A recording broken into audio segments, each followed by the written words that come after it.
Hello everyone, welcome to my channel Easy with me. So we were doing English grammar in use by Raymond Murphy.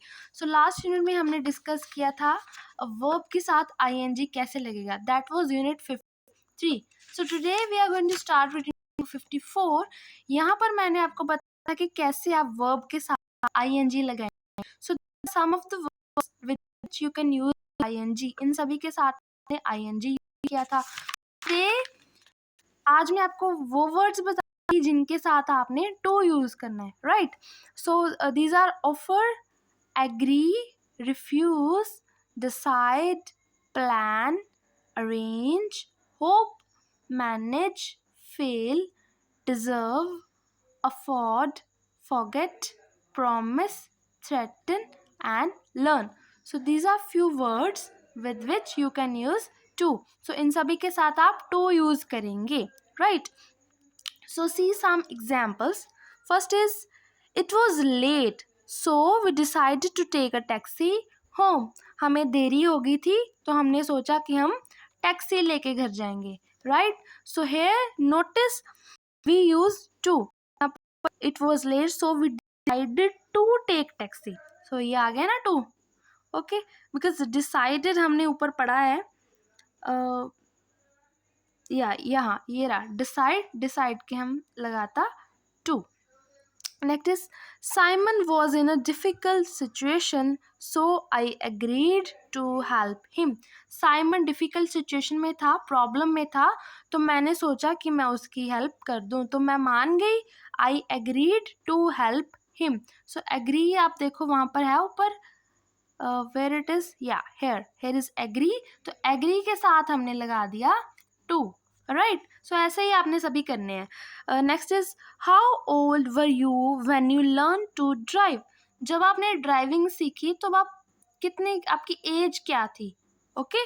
और आप ऐसे भी लिख सकते हो, और how old were you when you learn how to drive. How to भी लगा सकते हैं, okay? So next, I wave to Karin but fail to attract her attention. I waved to Karen. Waved मतलब है कि यहाँ पर जैसे आप किसी को, अपने फ्रेंड को मिलते हो तो आप ऐसे हेलो करते हो ना, ऐसे हाथ हिलाते हो, तो that is waved. But fail to attract her attention, but उसका ध्यान मेरी तरफ नहीं गया, तो ये हो गया. यहाँ पर आपने टू लगाया, राइट. सो ऐसे सभी के साथ. बट अगर आपने नेगेटिव में करना हो तो क्या करेंगे? पिछली बार में मैंने आपको नेगेटिव वाला बताया था. So today also when you have to use negative then you will use not. So the negative is not to. To तो आएगा ही आएगा, साथ में नॉट आ जाएगा. जैसे देखो, we decided not to go out because of the weather. मौसम की वजह से हमने डिसाइड किया कि हम बाहर नहीं जाएंगे. So we decided not to go, right. Next is, I promised not to be late. मैंने प्रॉमिस किया कि मैं लेट नहीं होंगी. So I promised not to be late. Next is, after some verbs to is not possible. कुछ verbs ऐसी हैं जिनके बाद आप टू नहीं लगाएंगे. ऐसे भी नहीं है कि हर किसी बाद टू लगाते जाएंगे, ऐसे नहीं है. सो स्पेसिफिक वर्ड्स हैं, इन आप टू लगाएंगे. The more you practice more you learn. मैंने आपको लास्ट वीडियो में भी ये बात बताई थी. आप इन सभी की एग्जाम्पल्स वर्ड्स को प्रैक्टिस करेंगे तो will come to know where to use to and not to use to. So ये okay. Next is, after some verbs is not possible.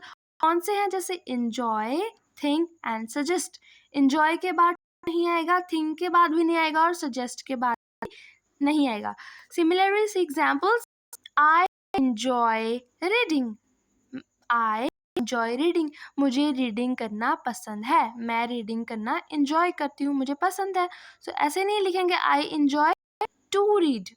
Mostly मैंने देखा है कि बच्चे ऐसे बोलते हैं, but this is incorrect. So what is the correct form? It is I enjoy to read. ये गलत. Next, Andy suggested meeting for coffee. Andy ने suggest किया कि हम कॉफ़ी के लिए मिलते हैं. So not suggested to meet, ये नहीं आएगा. Suggested suggested meeting for coffee, because ये आपने याद रखना है, enjoy, think और suggest, ये तीन हैं ऐसे जिनके बाद to नहीं आएगा. ये आगे read आ गया, next is Andy suggested, suggest भी आ गया, और next is are you thinking of buying a car, think भी आ गया. Okay, so ये तीन ही आ गई. Are you thinking of buying a car, क्या आप कार लेने के बारे में सोच रहे हैं, बाय करने के बारे में सोच रहे हैं. सो थिंकिंग आ गया, ऑफ बाइंग आ गया, थिंकिंग टू बाय नहीं आया. Okay, after dare use infinitive with to. Dare sentence में यूज करेंगे तब आप टू लगाकर भी अपना सेंटेंस बना सकते हैं और टू बिना लगाए भी बना सकते हैं. सो both the ways are possible. You can use to, you can go either without to, right? So let's see the example. I would not to tell him, or I wouldn't dare tell him. Okay, ये दोनों would not dare भी आ गया और dare tell भी आ गया, दोनों ही ठीक हैं. आप लिखेंगे तो आपका गलत नहीं होगा, right? But after dare not, ये तो आ गया डेयर, बट जब आपने डेयर नॉट लिखना है so you must use the infinitive without to. जब डेयर नॉट लिखेंगे तो आपने टू नहीं लगाना है, सिंपल ये वाला फॉर्म लिखना है आपने, ठीक है. विदाउट टू वाला टू नहीं लिखेंगे, ये डेयर नॉट के साथ गलत होगा. नेक्स्ट इज एग्जांपल क्या है, I dare not tell him what happened. मैंने उसे नहीं बताया, मेरी इतनी हिम्मत नहीं हुई कि जो हुआ मैं उसे बता दो. I dare not tell him what happened. So dare not to tell गलत है, मैंने आपको पहले ही बता दिया, डेयर नॉट के साथ टू नहीं आएगा. Next is we also use to after. Okay, किन किन कौन से ऐसे वर्ड्स हैं जिनके बाद हम टू लगा सकते. कुछ और एग्जाम्पल्स दी गई हैं यहाँ पर, जैसे seem, appear and pretend and claim. ये सभी वर्ड्स हैं जिनके बाद आप टू लगा सकते हैं, ठीक है. जो हमने ऊपर पढ़ी ये वाली सारी, ये इनके साथ ये एडिशन में है, बिकॉज ये भी है और ये भी है, राइट. सो यहाँ पर देखो example, they seem to have plenty of money. ठीक है, ऐसा लग रहा है कि उनके पास बहुत ज़्यादा मनी है. सीम टू हैव आ गया, सीम के साथ done. I like Dan but I think he tends to talk too much. मुझे डेन पसंद है लेकिन मुझे ऐसा लगता है कि वो बहुत ज़्यादा बातें करता है. नेक्स्ट इज टेन टू आ गया ना, टेन के साथ टू आ गया. Next is Ann pretended not to see me when she passed me in the street. जब स्ट्रीट में से वो पास में से निकली तो उसने कोशिश की तो उसने मुझे देखा ही नहीं है. सो उसने ऐसा बिहेव किया, शी प्रिटेंडेड, उसने ऐसे अपने आप को किया कि मैंने तुम्हें नहीं देखा है. So next is there is also continuous infinitive. Continuous infinitive मतलब जो कंटिन्यूस में है, जैसे ING जो पीछे हमने किया था पिछले मैंने आपको वीडियो में ING वाले सारे बताए थे. और परफेक्ट वाले, परफेक्ट कौन से होंगे, परफेक्ट वाला आपको टेंसेस कराया है. Perfect I discuss dare to use and how to use have. आपने हैव कहाँ कैसे ये सारा यूज बताया था. ओके, हैव के साथ थर्ड फॉर्म और डन लगेगा. डन तो इन्होंने ऐसे बताया कि थर्ड फॉर्म जाएगी, राइट. सो नेक्स्ट सी, यहाँ पर एग्जाम्पल है, I pretended to be reading the paper. I pretended to be reading the paper.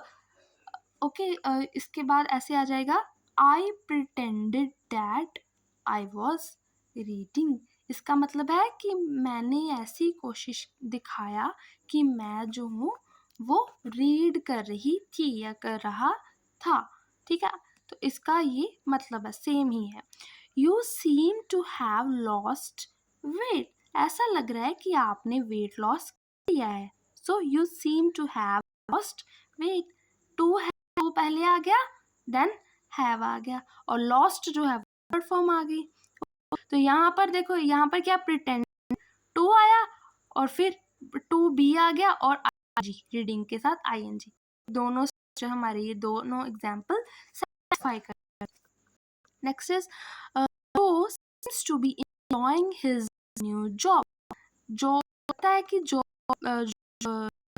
है वो न्यू जॉब को enjoy कर, उसको पसंद है उसकी job. After verb you use a question word. ठीक है, कुछ ऐसे वर्ब्स जिनके साथ आप क्वेश्चन यूज करते हैं, वो कौन कौन सी है?